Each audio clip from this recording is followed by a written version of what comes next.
how has building Lucy been different than building Soylent? The biggest way Lucy has been different than Soylent is 100% the regulatory situation. So when you build a food product, so for the listeners that might not know, Soylent is a meal replacement shake. It's like a protein powder, protein shake, something that you might see on the store shelves at GNC or a gas station, like a Muscle Milk, something like that. And when you build one of those products, it's actually very, very simple from a regulatory perspective. You don't need to call the FDA. The FDA doesn't need to approve your product before it goes to market. As long as you're using ingredients that are quote unquote generally recognized as safe or GRAS, you're fine. So think about it like when you walk into a grocery store, there's pre-made salads. Those salads might have some romaine lettuce, some cheese on them, some croutons. You don't need to get the combined salad approved. Everyone knows lettuce is fine, cheese is fine, croutons are fine. So you mix them together.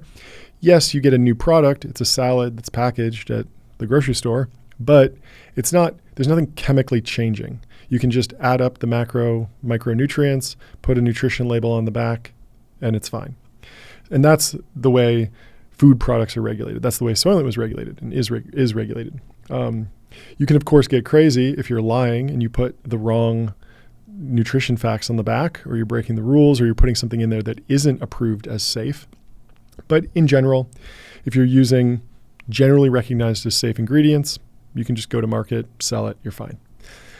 Compare that to Ozempic or a cancer drug or insulin. These are drugs that are regulated by the FDA.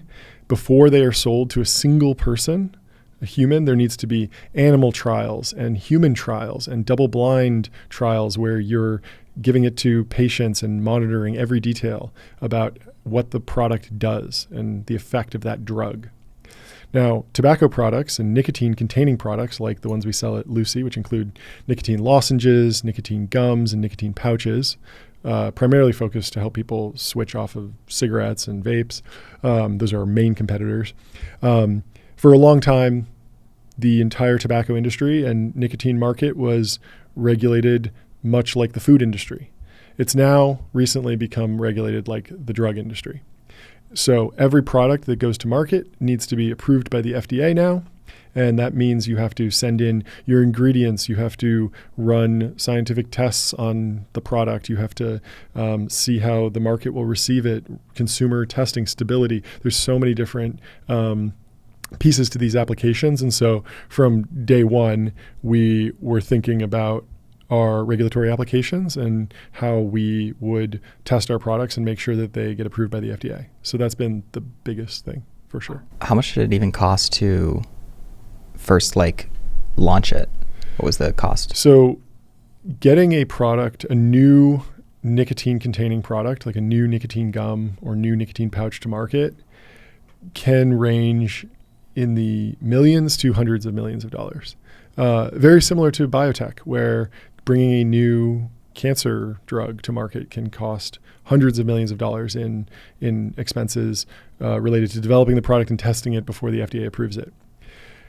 Not to get too wonky, but there was a transition phase where the products were previously unregulated. Anyone could come to market with anything. That's where we saw the explosion of vapes. There were all sorts of different vapes, all sorts of different flavors and strengths, and anyone could just whip one up and start selling it. That window of opportunity is closed. And so in 2016, actually, if you go back to 2008, President Barack Obama passed some legislation that gave the FDA regulatory authority over nicotine-containing products. That changed the fundamental structure of how these products get approved. That went into effect in 2016. And then these regulatory applications were kind of pushed around, and the FDA is still working through them. So you might have heard that Juul was recently denied their application. Zyn has not been approved yet, but things are looking very good for that product. And we're kind of in this where some of our products have been accepted. Some of our products are still waiting. Fortunately, we have never been disapproved for anything. We're working very hard to work with the FDA, but it costs a lot of money. It's very expensive. It's good from a business perspective because it reduces competition in the long term, and it means that there will be fewer bigger winners. One thing that we found in the nutrition and protein shake market was that there was always a new kid on the block and a new company that was growing very quickly with a new stunt or new marketing angle, and so the landscape was very, very competitive. The nicotine market is much less fragmented. Is it because it's so difficult to get a product to market? Does that make it so mostly your competition is just big companies, which kind of like are stale? Exactly. Okay. Yeah. Interesting. So Soylent and Lucy both have similar brand aesthetics. How do you think about designing a brand that really sticks in consumers' minds? Yeah. When I think of branding, I think there are two things that you have to get right when you're building a brand. The first is it has to appeal ridiculously to a very small niche audience. So with Soylent, we were very, very fortunate in that we were these hacker kids in Silicon Valley building startups and writing software. That was who we spoke to. And so we built a brand that very naturally spoke to these aspirational entrepreneurs, software engineers. And so we had a lot of luck with that. It became a status symbol for a certain type of person. And the market was saturated with products like Muscle Milk that were very, masculine, testosterone driven, high protein, very intense. And those are great products, but they just speak to a very different audience, and they weren't speaking to the programmer who doesn't really care about food. And so we were able to build kind of an anti-brand. You see something similar happening with Liquid Death in the water category, where all the water companies look exactly the same. It's just a beautiful picture of a mountain or a lake or a stream or an island in Fiji Water's case. And then Liquid Death came out with something that feels exactly opposite, and it spoke to a very niche community of like metalheads, people who were now sober but wanted to drink something when they were out at a bar or a rock show. And so it spoke to a very, very small audience. And then so that's the first thing, is like speak to a small audience. But then the second thing is like essentially crossing the chasm. Like you need to find a brand that can grow out of that and become appealing to everyone. So when I think about, Red Bull is known for marketing to the extreme sports enthusiast. They sponsor skydiving competitions and extreme sports and the X Games and all sorts of crazy, aggressive, F1, all these extreme sports. But now you don't need to be an extreme sports enthusiast to drink Red Bull. You can just be generally, think like skateboarding is cool and be into that. And I think that's kind of the win condition is, Liquid Death cannot be successful if you have to be in a metal band to drink it.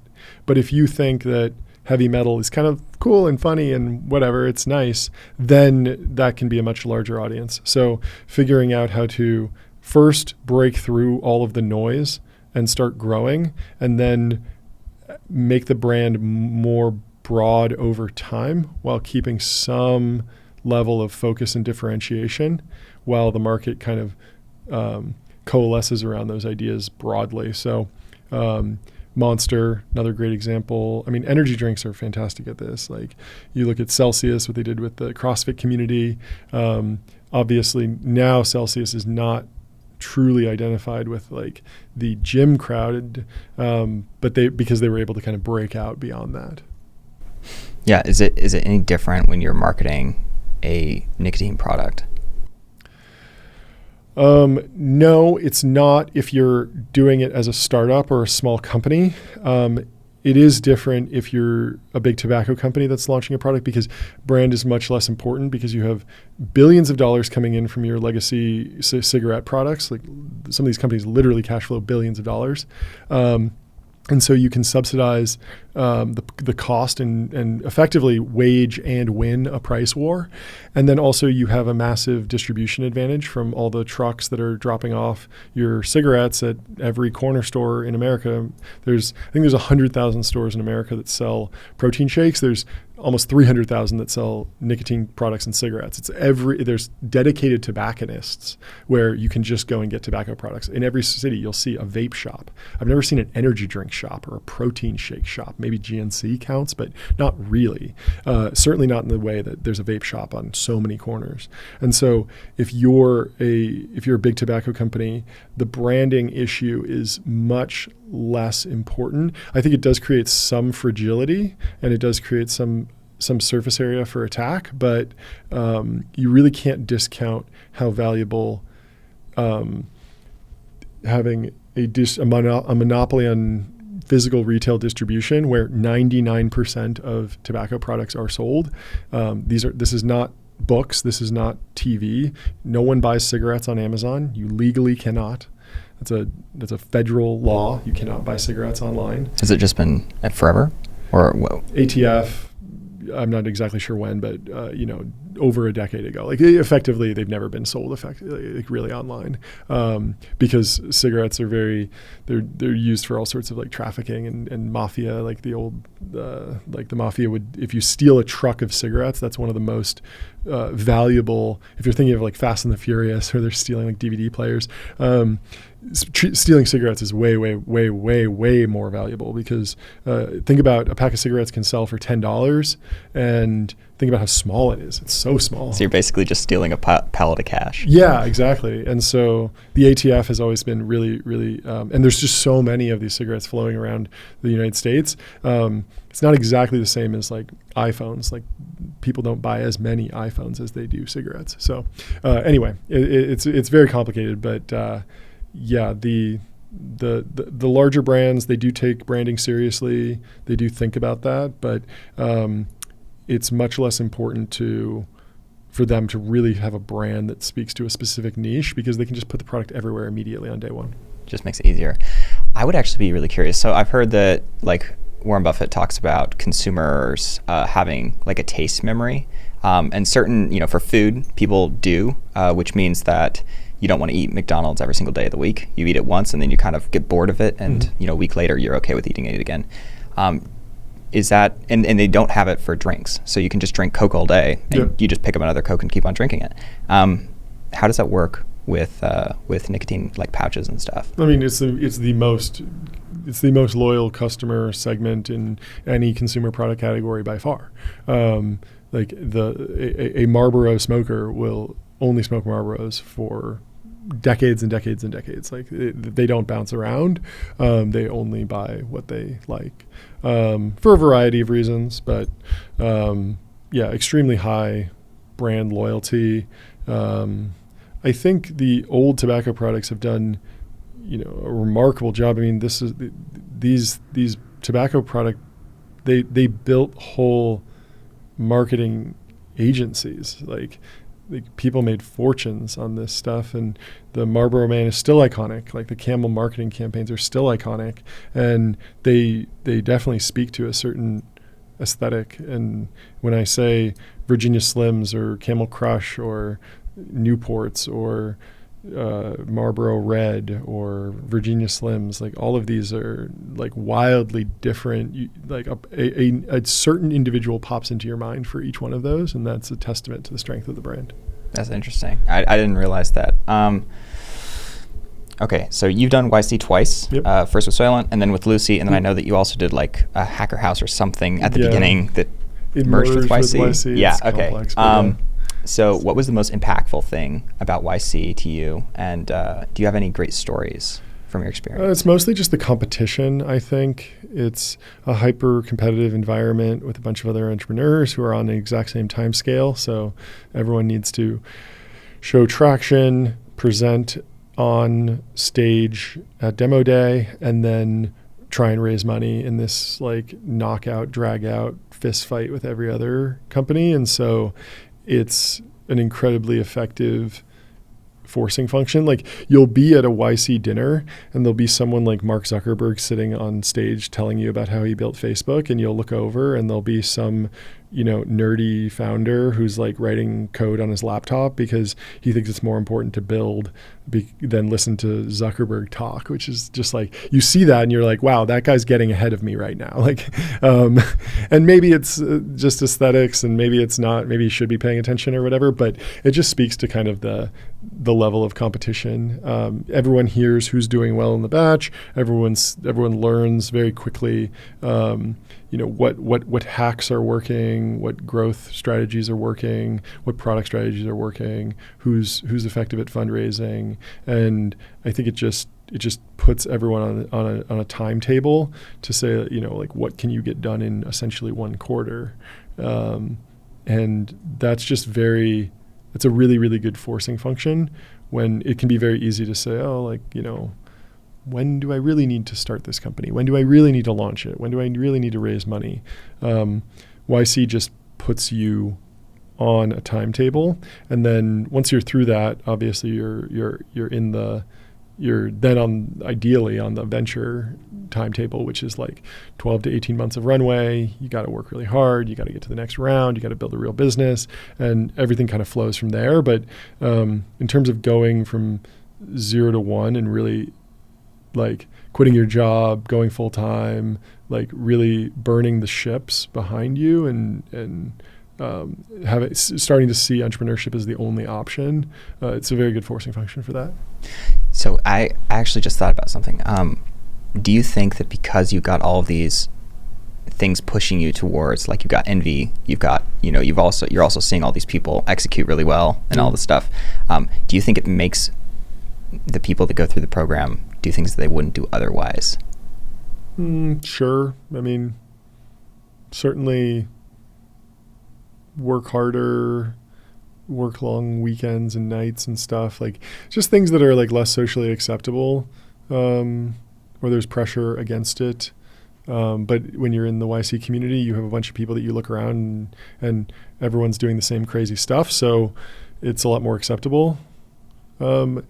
The other kind of broad benefit of YC is that it's kind of like a union for early stage entrepreneurs, in that they've kind of established rules of the road for like the baseline of founder friendliness in the venture community.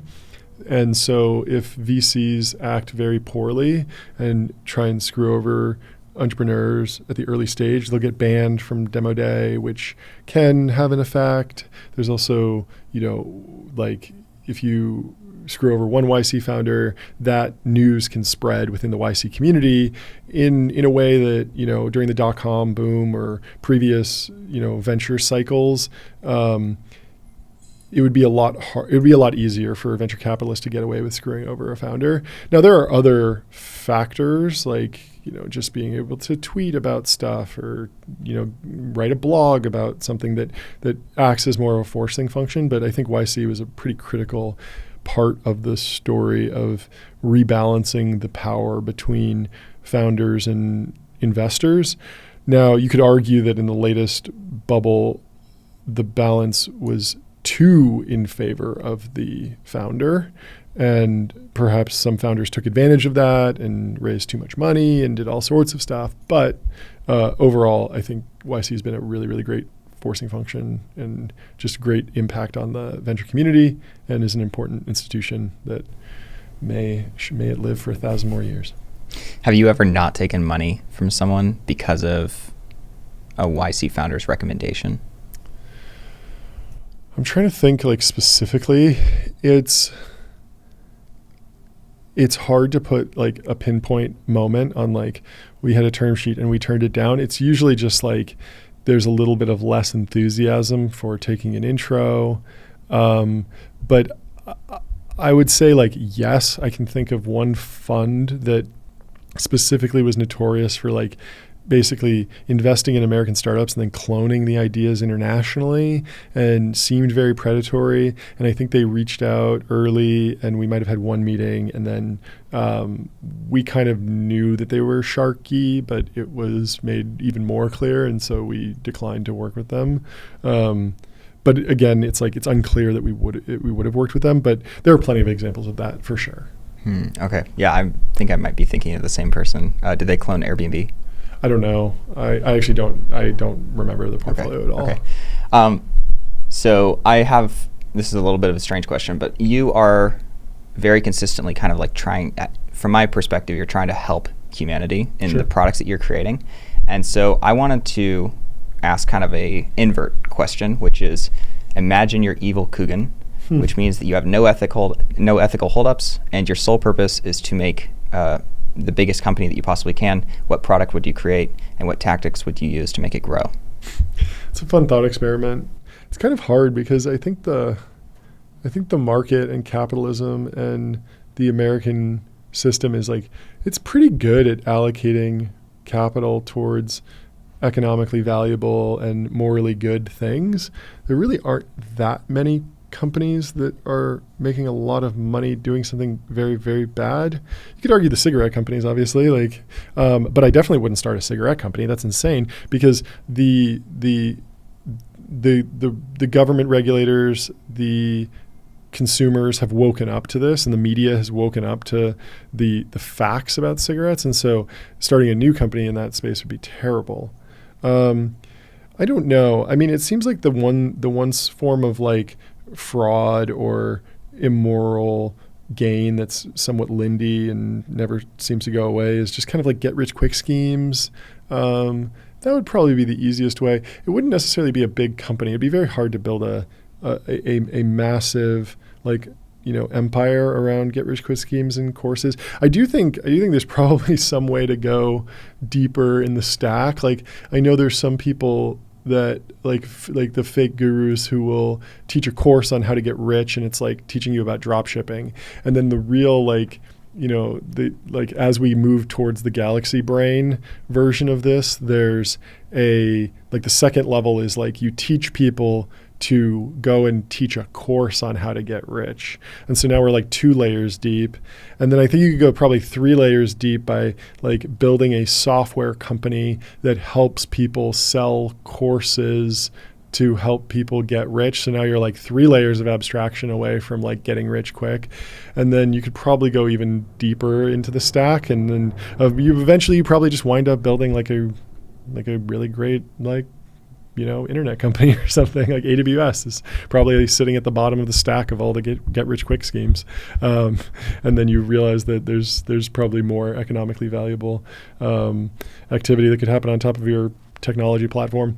But yeah, I don't know. It's fun to think about. Yeah, I mean, it's kind of difficult because there's very few, you can't really scam people if you want to build $1 trillion company, right? Like that's. Yeah, I don't think like the $1 trillion company is like on the table if you're doing something wildly immoral or illegal. But I mean, certainly making like, tens of millions of dollars a month or year is like well within the world it's of well crypto within the possibility. Scams, Yeah. OnlyFans. There are plenty of categories that I would not touch for ethical reasons that are legal and can provide significant economic rewards.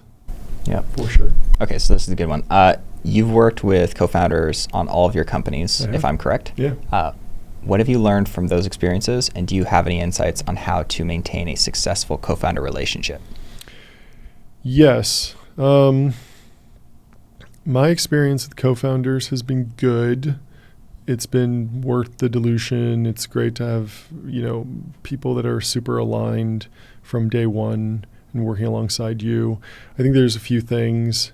One is that the longer the relationship, like the lindiness of the relationship is super valuable. So my main business partner, I went to preschool with him. We went to middle school and high school together. We went to college in the same town. We've started 3 companies now together. And so there's just like, we're both married. We live in the same town. We have family, friends. So there's just all these different like social forcing functions to like not screw each other over.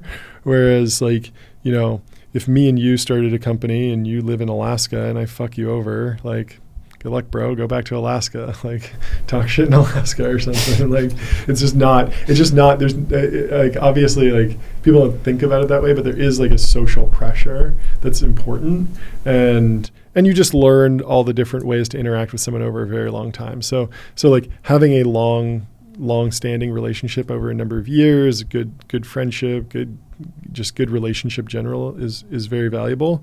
And then, but I do think like the flip side of that is that it can be very difficult to build a company if you don't have a single decision maker at the top. And so I think it's very important to identify early, like who is the CEO, and then empower the CEO to have the final decision on basically everything, even though there might be other co-founders. And then that's valuable. Like the co-founder title is one thing, but the CEO title is a completely different thing. And it becomes more and more important as the company gets bigger and bigger and bigger. And so you don't want every decision turning into a committee vote. I think that really, really slows down progress. And so empowering whoever the CEO is to have the confidence to be able to move forward and make gutsy decisions, take risks, and the idea that just like the buck stops with them and they're responsible for the decisions that they make and they live with the consequences, and just having the trust of the organization to say, yes, we want a leader, not a bunch of leaders where the credit and blame can be reassigned and shuffled distributed around. Yeah. And that's the problem with so many dysfunctional organizations. So you started 3 companies with this person. I didn't realize that you knew them since preschool. David. So you like played video games in high school, and like I guess you're scuba diving. Yeah, we were actually on rival Counter-Strike teams. How'd that happen? I think my team was a little bit better than his.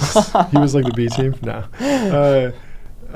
You heard it here first. It was just like there were 10 guys, and he was close with like 5 of them, and I was close with like the other 5 more, a little bit more, and so we kind of naturally formed into 2 separate teams. Then we'd scrimmage each other and play, and yeah, it was good times. So okay, I'm actually kind of curious. Let's say like in an alternate reality, is there a world where John Coogan decided like not to start companies and just play video games, like competitively?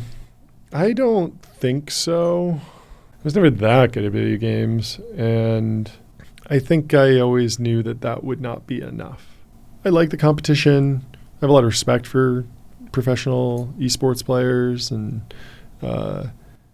but I don't think it would be enough. It's just not big enough of a problem for me to solve. I think business poses like more interesting, long-lasting problems.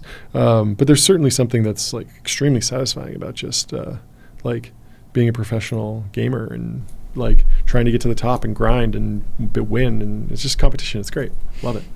Yeah. How do you decide, like, you started your first company, and then my understanding is you just like tried a bunch of different things, and it didn't really work, and then you went onto Soylent, because your friend decided that we were basically running out of money because we tried a bunch of stuff, and we needed to extend our runway, and so making our own food was the cheapest way to get the sustenance you need to write more code. Essentially, it was a great story, great marketing PR story for like launching that brand, for sure. What was the original formula for Soylent?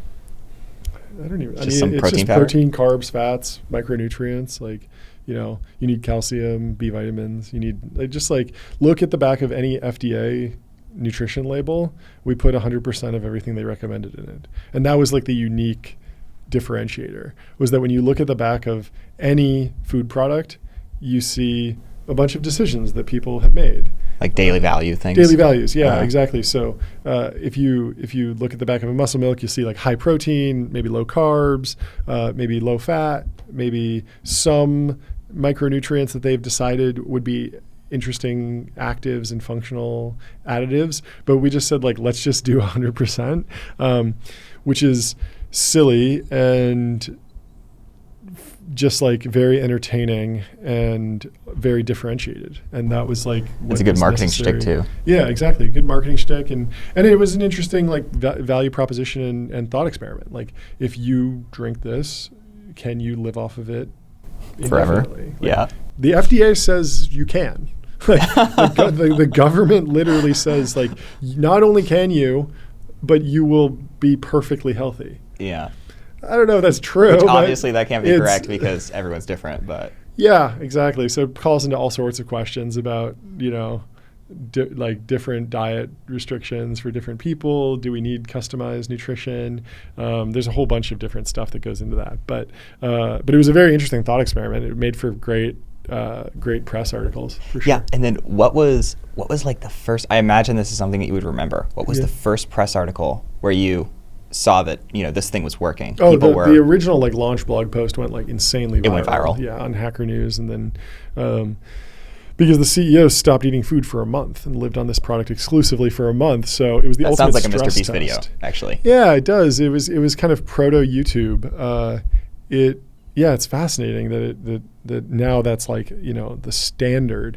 Kind of like how Ryan Trahan had that penny series. Yeah. And that was based on another guy who did a penny trade. Are you familiar with this? So for those that don't know, Ryan Trahan like went across America and then also just flew back to America using just a penny. He just starts with a penny and then he trades that for a pen and then trades that for a bottle of water and then sells that for $5 and then trades that for a bus ticket, and he just trades all the way up to wherever. And there's a famous story back in like the 90s or early 2000s where a guy traded a penny for a house, and these kind of like viral interesting formats, they just keep coming out. I mean, Mike Rowe or someone who did Super Size Me? He lived at McDonald's for 30 days or a year and then he got something. just horribly ill. He got really sick.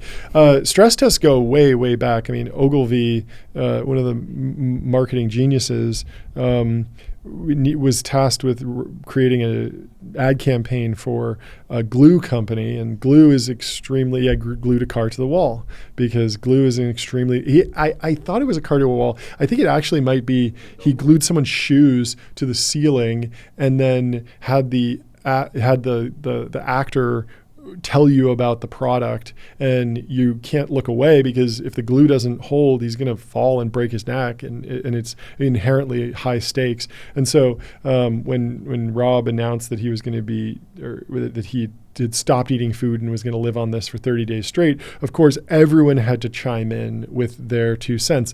You're going to die. This is evil. This is great.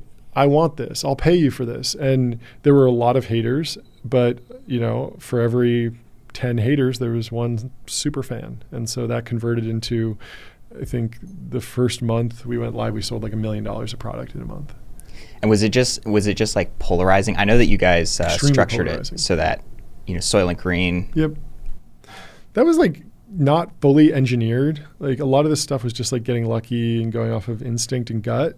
But yeah, I mean, the name was a phenomenal choice for early growth because every time we would post anything on Facebook, everyone in the comments would be like, "You're an idiot. There's this movie that you've never heard of that is about cannibalism. Like, why would you do this?" And it's like, obviously we know about it. We're making a joke, but people would still comment, and then that would propel it to the top of everything we'd post would go viral because people would be commenting.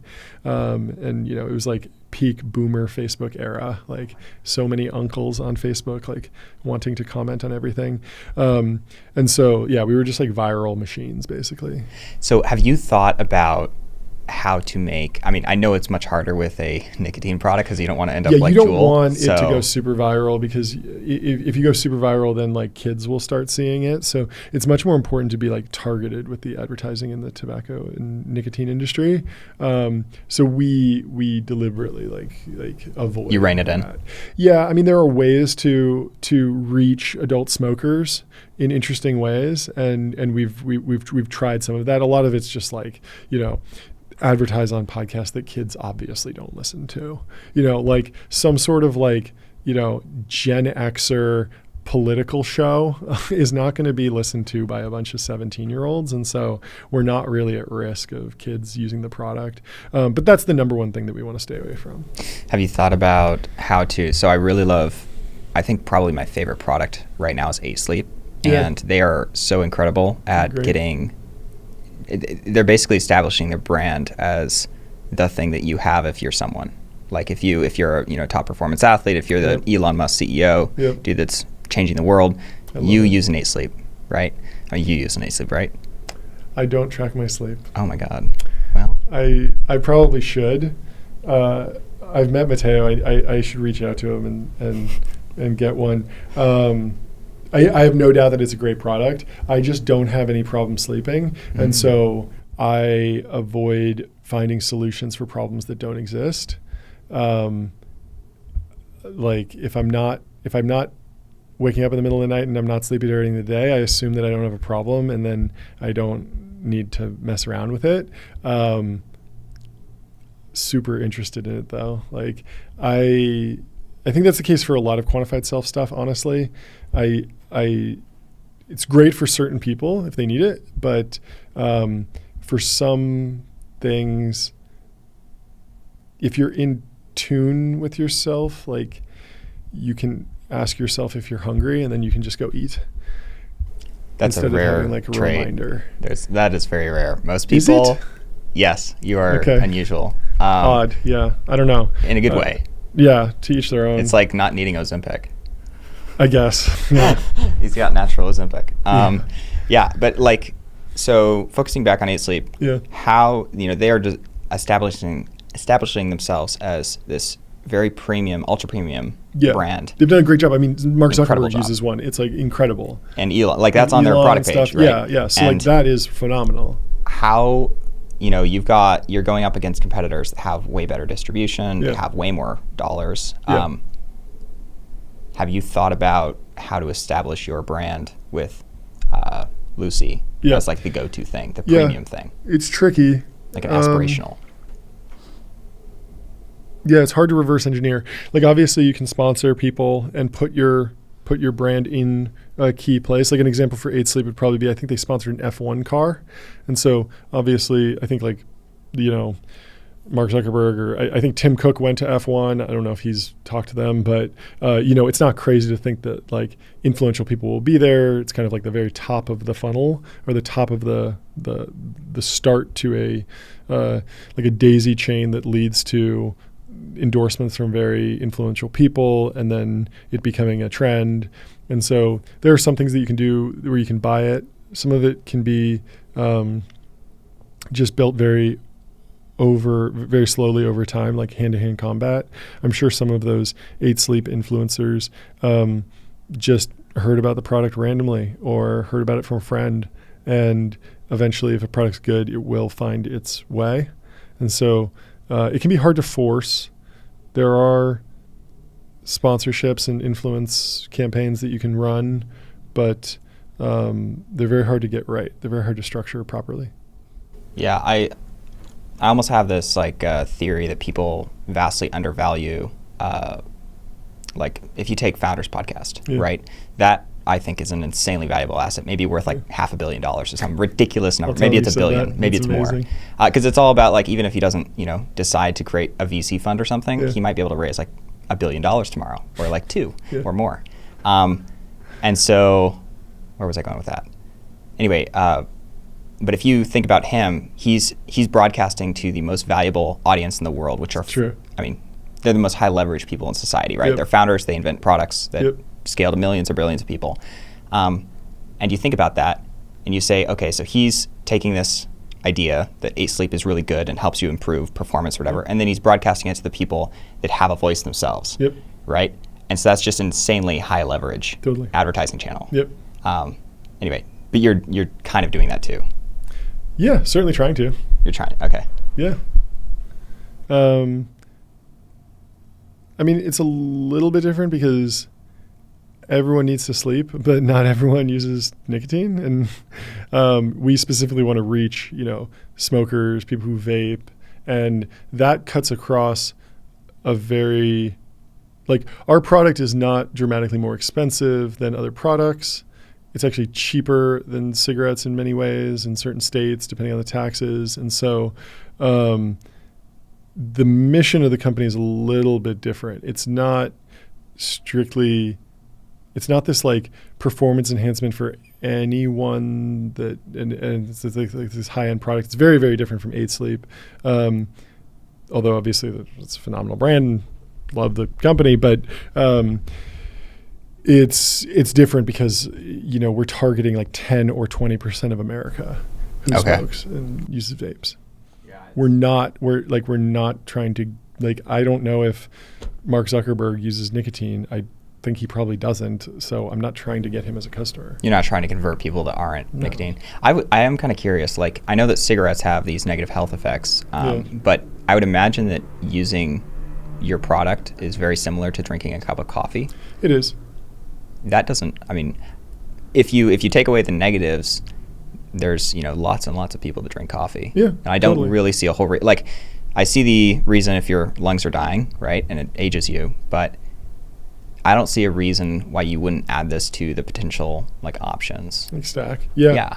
I mean, it has been added to the potential options. Like, it's available in 300,000 stores in America. Like it could not be more available. I think people are aware of it, and I mean, to go back to the point of like, does personalized nutrition or something like people have different work environments. They have different responses to stimulants. There are some people that benefit from caffeine. There are some people that don't like using caffeine.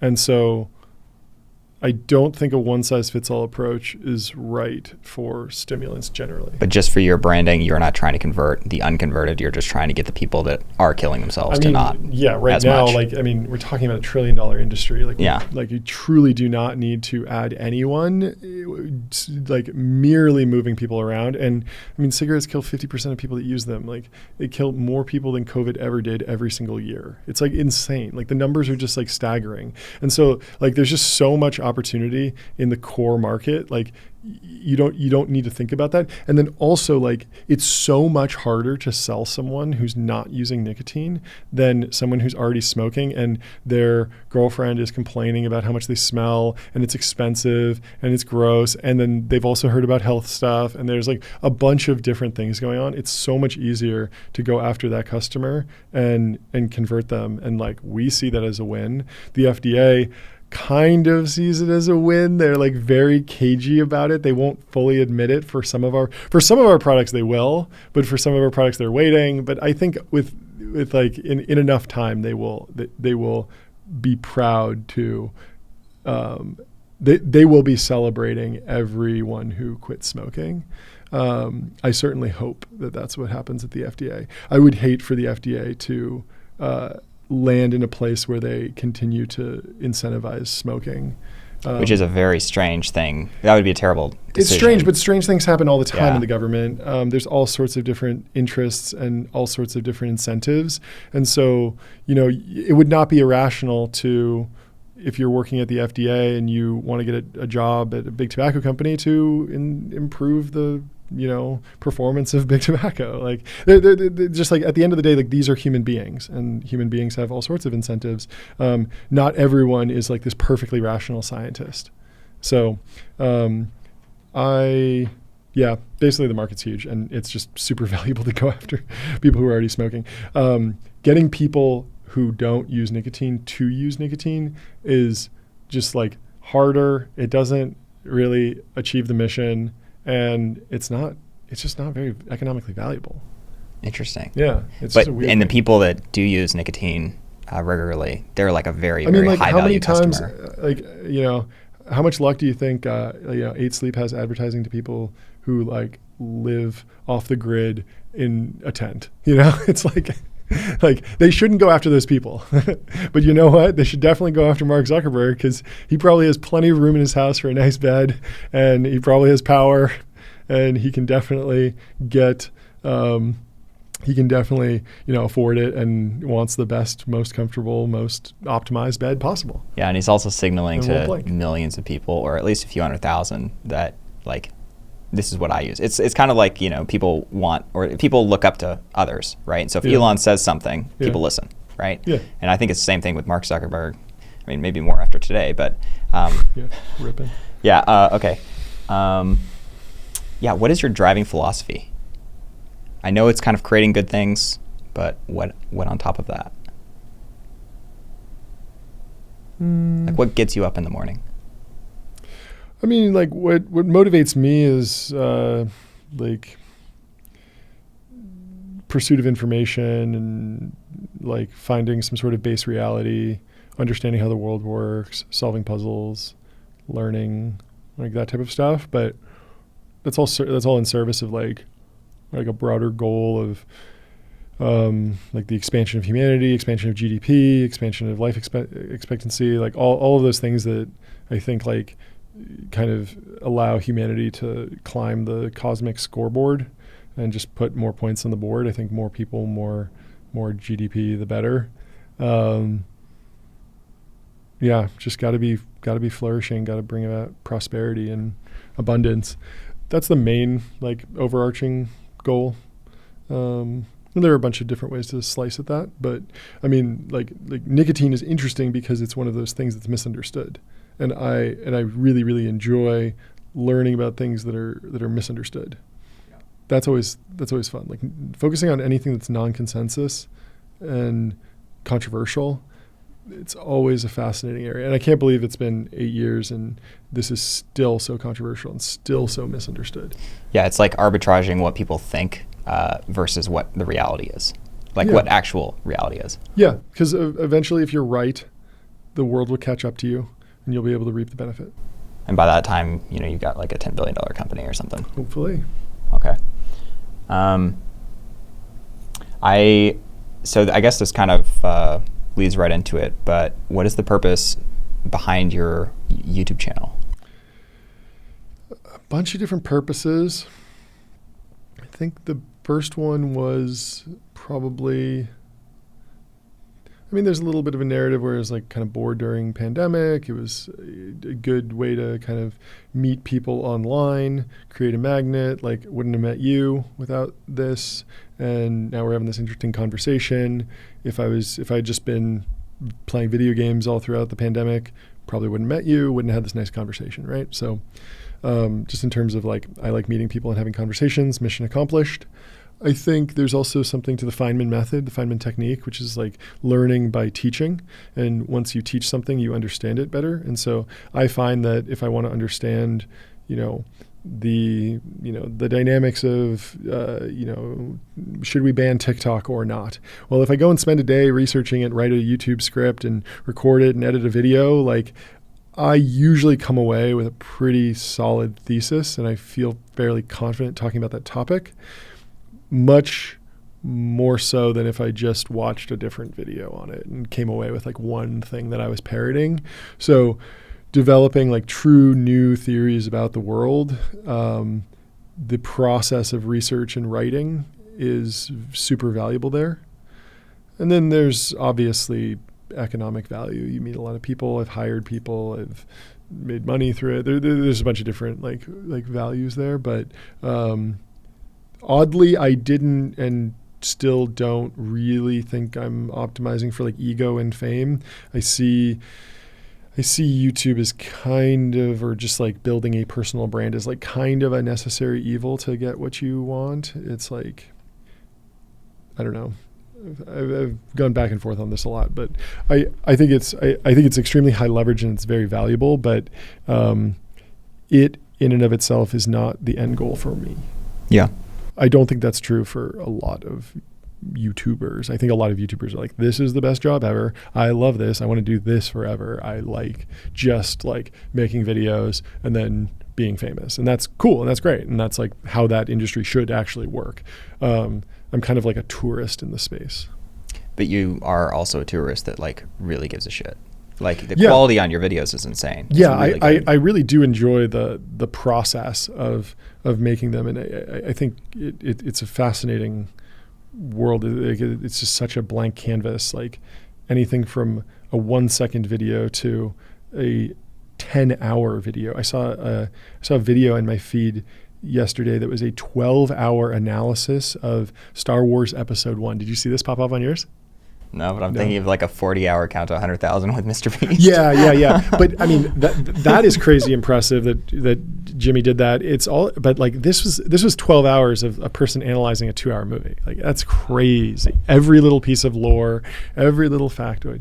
And so it's just like, you can do anything. It can be a vlog. It can be POV. It can be, a podcast. It can be, animation. Like it's just endless, which is it's just fun. It's just a cool problem to solve and like optimize. The other thing that I'm kind of fascinated by about what you've done. So when I first, you first said that you would take the interview, I popped on one of your videos and then I just went down the rabbit hole, and for the next probably 12 or 13 hours, I was just watching these videos on double, speed. And I was like, oh my God, they were really good. Anyway, do you think that you could quantify, or have you thought about the value that you're creating? Because it's not only that you're creating these interesting videos, it's also that, some person out there somewhere might see it and be kind of curious. Yeah, I mean, you can absolutely quantify the value. How much money did you make from it? Well, not even you. I'm saying about your impact on others. So, I mean, if you're an economist, you would say okay, how much money do the videos make in ad revenue? What's YouTube's cut? Okay, let's true that up. So it's twice whatever you've made on the video in ad revenue. And then someone had to pay for that. So there was a surplus there. And then there was a consumer surplus for whatever product they bought. So it's probably 5x to 10x, whatever the ad revenue is, roughly. Really? Probably. I mean, if you believe in somewhat efficient economic markets, I don't know. It's just one way to slice it. You could also try and think about it some other vague way. Someone gets inspired, they start a big company, and create something. But how would we even pin that number down? You wouldn't know. You wouldn't know. But it's kind of like with the Founders Podcast. You have no idea what the actual value of that podcast is, and I mean, Neuralink in everyone's brain. You measure the amount of dopamine or something. You put a dollar value on dopamine, maybe you get there. I don't know. It's just it's kind of pointless. It's not really helpful for your actual decision making on what to go into. It's just curiosity is what is driving a decision to make a video. Yeah, I mean, I think the cool thing about it is just it's just an example of scale on the internet. You can put out a video and it can get 1 million views, and that's 1 million people. I think for my breakdown of Xi Jinping, 2 million people have watched that. It's 40 minutes long. Yeah. And so it's that's not an arena show. That's more people than gather for some of the biggest protests in the world. It's 40 crazy. Arenas. Yeah, it's 40 arenas or something. I don't know. It's a lot of people, and that type of scale and impact was is only possible on the internet. And I do think it gets kind of commoditized away because it's so easy just to look at well, Mr. Beast pulls 100 million every video. So what's 2 million? But if you really take a breather, you're wow, that's that is a big thing. And it's crazy that you could do that just in a few days of writing and researching, and then a few days of editing, and then you put it up, and it happens just because the internet's there, and that truly was impossible 100 years ago. And so it's kind of a cool, it's a cool way to experience modernity. Yeah. Have you thought at all about how to get more people to start companies? I don't know that that's a problem. Really? I mean, especially not during the bull market. In the bull run, there were new companies started every single day. How would we know? The way I think about it is there's lots of forces, and when you're growing up, 99% of the population does not grow up in a home that's you should start a startup. That's a very rare thing. And so you have all of these influences that are kind of influencing your psychology and decision making on whether or not to go to college, whether or not to get a job, whatever. And I'm kind of wondering if you could flip that, where the default, or create some way where you're influencing lots and lots of people to start companies instead of taking those traditional paths. Yeah. I mean, so America still has by far the strongest entrepreneurial culture in the world. It's not even close. All of the best businesses of the last 2 decades have been started here or China, and you can kind of debate how entrepreneurial that is, but it's an incredible country, and we have a very strong entrepreneurial culture. As you upregulate the amount of entrepreneurship, potentially the average quality of the company goes down. Potentially the amount of fraud increases. you get more Theranoses. It's not clear that we need more companies. So fast forward 30 years, what would you like to be known for? I don't really care. I don't want to be known for anything. I don't even think about that. I don't even think about like wanting to be known for things. I don't think about legacy. I want to know things.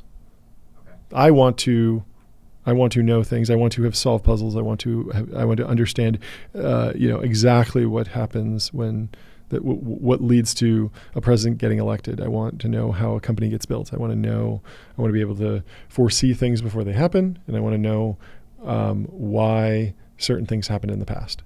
And so I don't care if I'm known for something or not. The way that I was actually trying to phrase that question was, Jeff Bezos he's 1993 or whatever, a year before he starts Amazon, where he's projecting himself forward and saying, what will I regret doing if I don't do it? That totally. Was my thing, is like, I love what. It's not that you'll necessarily be known for it, but like 30 years from now, you succeeded at whatever it is that you're trying to succeed at. What does that look like? Yeah. Because that is a different question than like people knowing about you. Yeah. I mean, in terms of like super long-term goals, I'm an entrepreneur. I've been an entrepreneur for a decade. No plans to stop. So I want to continue being an entrepreneur for the next 3 decades. I hope that looks like founding a really big company. I hope that looks like running it for a very long time, building something very big and impactful, and having a very loving family and tight-knit, close group of friends. And that's pretty much it. Do you think that you're ever going to, you wanted to be an astronaut. I assume that you'll be at the level of wealth where you can just take a trip on, Starship or something, right? In probably like 10 or 15 years. But 10 or 15 years, I mean, you can go on the Bezos rocket like tomorrow. Yeah, but you want to have a fun time, Yeah. Anyway, around the Earth a few times. That seems very fun, honestly. And it's what, 20 Apple Vision Pros? Something like that? Isn't it 100K? And the Apple Vision Pro is 4K, so. Yeah, I think he's trying to get down, like a trip to Mars at $500,000. Oh, no. I'm not talking about mine. I'm just going to space. But yeah. Yeah, obviously. Exploring the stars is very, very important. And it's very, very critical that we don't abandon it. I think there's a serious risk that people turn inwards, and AI and VR create abundance, and people don't go outside and they don't conquer the stars, and people just sit and, they enter the matrix essentially. Like I think there's a non-zero chance that in the next like 30 or 40 years, like a high percentage of the human population is like essentially static. Yeah. They don't move around and they don't go anywhere. Now, Delian at Founders Fund has this theory about like speciation, how like the human species will like fracture. I think that's a good take.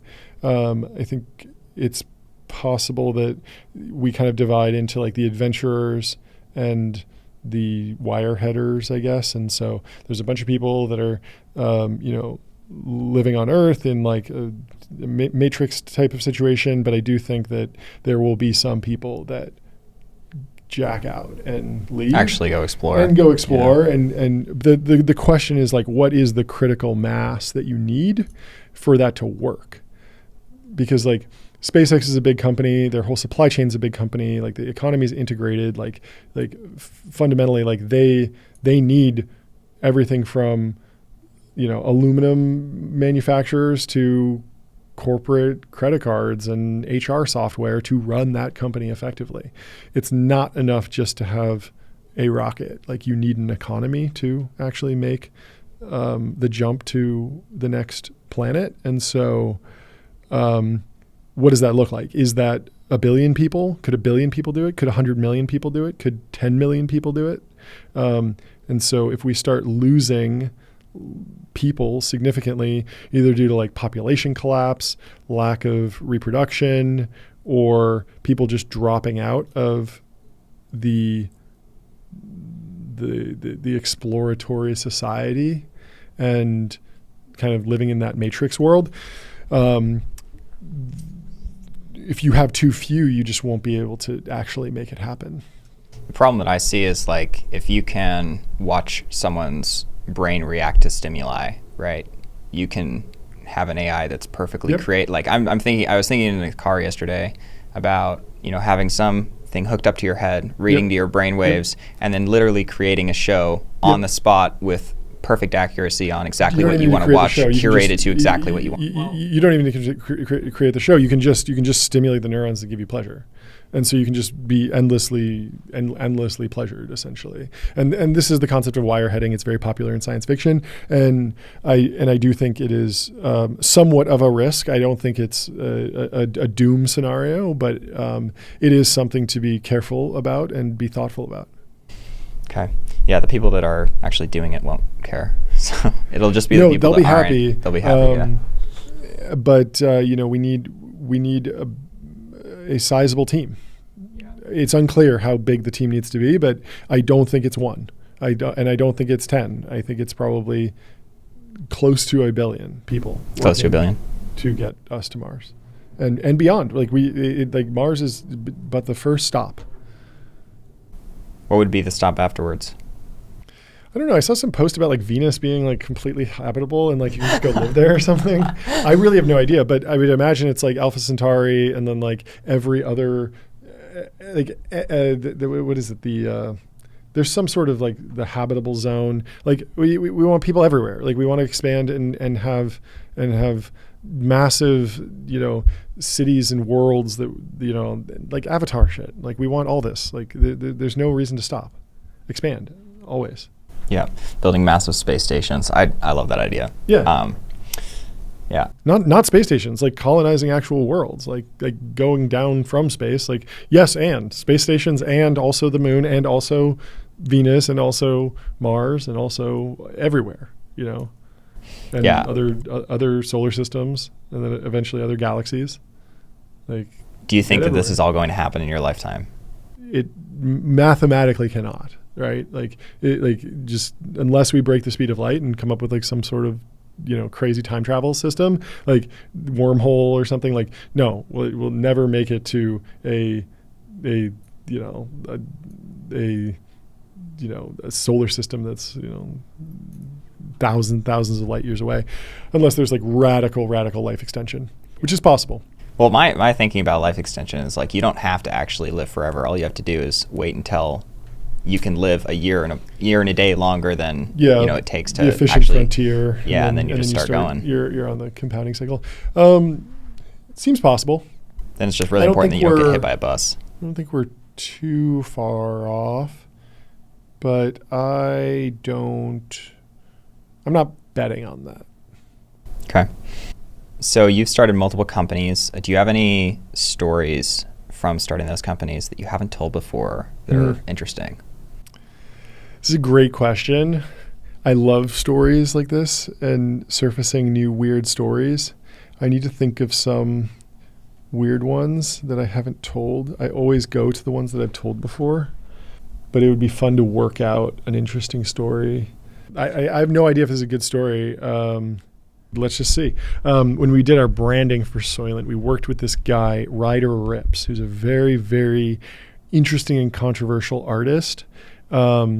He's been like ostracized from the art world, but he's like in some ways like just an artistic genius. He was recently sued by the Bored Ape Yacht Club because he like kind of he made all these crazy claims about the project being, like very controversial and maybe including like hate speech or something. It was very, very controversial. But when we found him, he was doing web design consulting for like Google and stuff. And he was just making cool projects on the web, like little interactive websites, taking advantage of new like web sockets and new web technology. He was like an artist hacker. And we saw some profile on him, maybe in like Vice or something. We're like, this guy is cool. We got to work with this guy. So we call him up and we say, hey, we want to do a branding project. And he wants to do and we want him to do like a logo and some packaging design. And so we sign and everything. And he had like a reputation as kind of like a internet troll, or like had a very funny sense of humor. And we were kind of like, oh yeah, like we can hang with this guy. And so he came up with this whole like brand design, like for the logo. And we were like, we thought it'd be really funny if the Soylent logo, you know how like many beverage products have some punctuation at the end? It'll be like Jolt and it'll have an exclamation mark, or like, you know, or like there'll be some like intense thing. It'll be like a period or something. We thought it'd be funny to put a ... after it, like the most ominous logo you could possibly have. And so we were like kind of joking around, not really serious that we wanted to do that, just kind of joking around. So we sent this revision being like, what do you think about this? And he was just like, no, this is stupid. And I was like, yeah, actually it is. But it was a very funny time working with someone like that, because he was very, very good at like kind of honing in all the crazy brand ideas we had like that. Like there was a little bit, like at the heart of the brand is a cannibalism joke, like fundamentally, like you cannot get away from that. Like Soylent Green is people in the Charlton Heston movie, and we named the company as a reference to actually the book, but the movie as well. And so it was just like, it's like a silly joke. And so like how do you actually wrangle that in? And he came up with something, I think he's the one that came up with this, but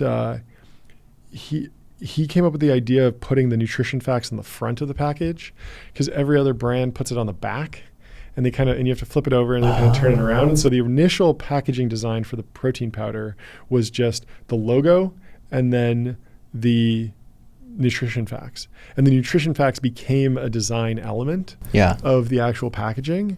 And we put it on t-shirts, and it was just like a really cool, really interesting concept that like you only get from working with like a interesting artist like that.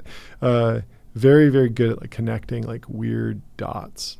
But yeah, I mean, and had that just not been done before by another brand? I don't think, certainly not in the way we'd done it. Maybe there was some reference. I mean, he's like a big art history guy, really strong artist. So I'm sure there was some sort of reference that he was aware of and pulled from. But I don't know exactly where that came from, but I certainly hadn't seen it. And it just looks so much different than every other protein shake, where it's like, you know, a wave of chocolate liquid splashing up against like a jacked bro who's like clearly on gear. And it was just like a very different look. It was just black and white, like plain text, nutrition facts, logo with a box around it, like very simple. And I think it looked cool. It was fun. And yeah, very, very, very, very interesting character writer. That's interesting. Have you been able to replicate that kind of thinking and creating something fundamentally new? You know, so you're even if it's on just the marketing side for that, have you done any other things since then? Certainly haven't struck lightning like Soylent again. I've seen it happen. But that's not, I don't know if that's really my forte. I'm not. What would you say that you're like expert at? I mean, I'm good at a few things. Like I studied economics, so I understand the finance of the business. Like I can actually run the company, operations. I understand technology. I'm a programmer, so I can build websites and think about how we use tech. Also, like I'm very clearly like from the YouTube, like I understand like content and like a pace of content and how to tell stories. But that's very different than like coming up with like an iconic brand design. Yeah, very different thing. I talked to someone about the brand design behind Warby Parker. And he told me that the thesis that Warby Parker used was the literary life. And as soon as I heard that, I was like, wow, like that is phenomenal. Because as soon as you hear that, like the literary life, like a bookish person, like someone who's like reading a book in a coffee shop or has a little cozy reading nook in their house. Like everything from their website, the colors that they use, their when they do activations and they do little pop-up shops, like everything flows from that, and it's very, very clear. And I never knew that. I couldn't reverse engineer that really. But once I heard the term literary life, everything was just like, oh my God, it makes so much sense. I understand how their whole brand guides. And finding those keywords where, like when I think about Ray-Ban or Oakley's or any other eyewear company, Persol, they all have wildly different brands. And there was clearly a gap in the market at the time for the literary life. And it worked out very, very well. And so developing those is very, very difficult. It requires really being in tune with the culture, understanding how to carve something out, where the actual like lines of the culture are drawn, where you get beyond, and then simultaneously, I alluded to this earlier, but building a brand that is simultaneously narrow enough that it speaks to an early adopter community, but then can become broad over time. So just like basically everyone thinks it would be awesome to be able to do a kickflip. I can't do a kickflip. Can you do a kickflip? No. But you like Red Bull. Like at least you'll watch some Red Bull marketing stuff and you might drink one.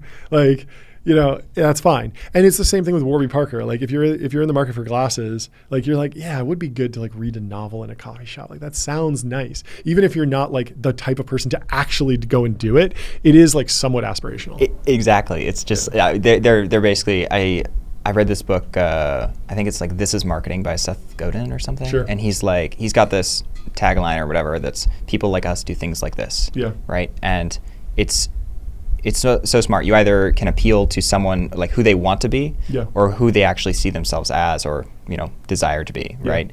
And I think that's so smart if you're designing a glasses brand around basically saying, "Are you a reader?" kind of thing. And do you have that same thing with the Lucy? To some degree, we've experimented with it a bunch, and it's evolved. And it's never been fully dialed in. Is that just harder to do because it's not as clear to me? Like this almost feels like it feels like a Mr. Beast challenge where you're thinking to yourself, who is this customer? And breaking down exactly who is this person? I tried to decide what their target market was by looking at their website. Yeah, I love that. It's just hard. It's really hard, especially in the nicotine category. It is extremely frustrating because like just walk through the thought process. Like you might want to say like, hey, this is for smokers this is the new Marlboro man, like you're quitting smoking. It's like the FDA comes in, oh, you can't say quit smoking, like that's off the table. And so like you can't say smokers, you can't say that, like there's all these crazy regulations that wind up creating very anodyne brands. You can't say like no. You can't say that stuff. Okay. We can for one of our products because our nicotine lozenges are approved for smoking cessation. So we can technically say if you are a smoker and you want to quit smoking, use our nicotine lozenges. Now for our nicotine gum, Nicorette is approved as a smoking cessation aid, but Lucy nicotine gum is not approved as a smoking cessation aid, at least not yet. And so we can't say quit smoking with Lucy nicotine gum. We can say Lucy nicotine gum tastes great and has 4 milligrams of nicotine and, is a generally enjoyable product. Like we can say all these like vague, bland things about it. And so that winds up leading to like somewhat of a vague brand. I am kind of deferring though, because I do admit that like we could have been stronger earlier on and taken more risk and been a little bit more aggressive with how the brand was developed and found that core niche audience. But there was a lot of risk associated with it. And there was a lot of... What were the risks? The risk is like, okay, so let's say that like, like let's look at the market and see what's out there. Like Nicorette is... this medicine that's advertised on like probably like Fox News or something, or like CNBC, you see it on like TV commercials, something like that, mainstream, older audience.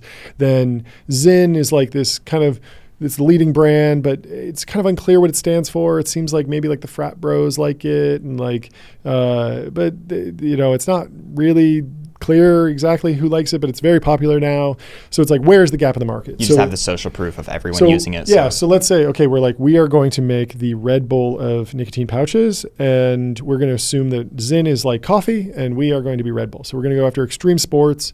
We're going to sponsor Tony Hawk and X Games and have people jump out of planes and stuff. It's like, okay, so you do that, and then oops, kids happen to like that stuff. And then the media frames you as someone who is advertising to kids because, of course, kids like skateboarding, even though, like, at this point, the average Tony Hawk player is probably like Gen X or like 40. But you run into that issue. So you wind up needing to create a little bit more of a bland brand. But it's kind of a cop-out. I don't know. It's a very tough scenario. Yeah, that seems like a really tough situation, and you have to like design your brand. I mean, it's also kind of tough because you have to design your brand as like an old person, right? You don't want to market to the younger audience, right? Yep. So when people say, this is me, when they see it on screen, right? With Juul, it was like people dancing and stuff. Yeah. And so that was incredibly difficult. Be clear. The product is great. Let the product speak for itself. Be very just clear in the messaging, clear in the branding, make it less niche and just more obvious to communicate the product. Like, what is this? Like, this is a nicotine gum. This is berry citrus flavor. It has 2 milligrams of nicotine in it. Product contains nicotine. Nicotine is an addictive chemical. Like, it's very straightforward. And so low level of confusion. It's hard to speak to people and grow like virally, but the people who try the product and like it, they stick with it. Yeah, they stick with it, and the reviews like support that. Yeah. Okay. Final question. What is the hardest thing that you've ever had to overcome? I was just tweeting about this yesterday. Like, during the beginning of 2022, the market sold off like really significantly. The venture market was collapsing. The stock market was collapsing. You were talking about Mark Zuckerberg bringing Meta back. I think their stock dropped by like 70% or something. Like, it was truly like the end of days. It felt so dark, and I think people didn't really talk about it because you don't want to say like you're suffering online. You kind of just want to post through the pain or make jokes or whatever. Especially when you're well-to-do and people don't really. Yeah, all sorts of things. It's just like even if you're broke and you lose your job, you don't really want to go on Instagram and be like, I just lost my job. Like, this sucks. Like, it's pretty rare that people do that. And people post like aspirational stuff. So like, we didn't really collectively live through it together, but I suspect that a lot of people were like very stressed during that time. I certainly was. It was a big open question about like where the economy goes. Like, will the government be able to whip inflation? And then Q3 came around and they kind of did it, and the recovery started, and things have been looking good ever since. They're incredible job numbers today. Market's way up, and things are looking up generally. But I think for a lot of people, it was a real crucible. And it certainly was for us at Lucy. Like, so we had been running like kind of the venture capital backed model. We'd raised $10 million in venture capital in December of 2019. We go into COVID. We're like, what does this mean? This is very weird. But we already had some remote employees. And so making the shift to remote temporarily was not very difficult. Sales didn't fall off because we were entirely an e-commerce brand, so it was fine. We started growing, and we kind of realized that like everything was kind of fine business-wise. So we kept growing, kept spending, kept like investing for growth, and we were like, okay, the market's good. We're going to go out and raise more money. 2022 hits, and I'm like, there is zero chance we're getting a round done. Like, everyone is terrified. We have like 3 months of runway left or something. We're already in a weird category where a lot of venture capitalists don't want to invest in this because it's controversial and they have opinions about addiction and nicotine that, some of them are valid. It's up to them to make those decisions, but it's not like a hot category, and it's certainly not as down the fairway as like enterprise SaaS or like AI. Like, it's just like, it's a completely different category. They have to really get up to speed on all that. We talked about regulatory for like 5 minutes.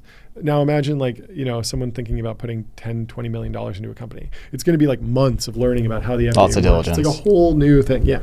So I was like, guys, this is not going to happen. Like anyone on this board who thinks we're going to raise money is delusional. We are not raising money. Like, it's not going to happen. We need to think of another option. So we completely pivoted the business to just being profitable. And so we cut all of our costs, fired a bunch of marketing agencies that were underperforming, cut our ad spend back, raised our prices. We laid some people off. We, reduced our executive comp like by more than 2/3. Like everything went like, just the biggest hammer we could hit.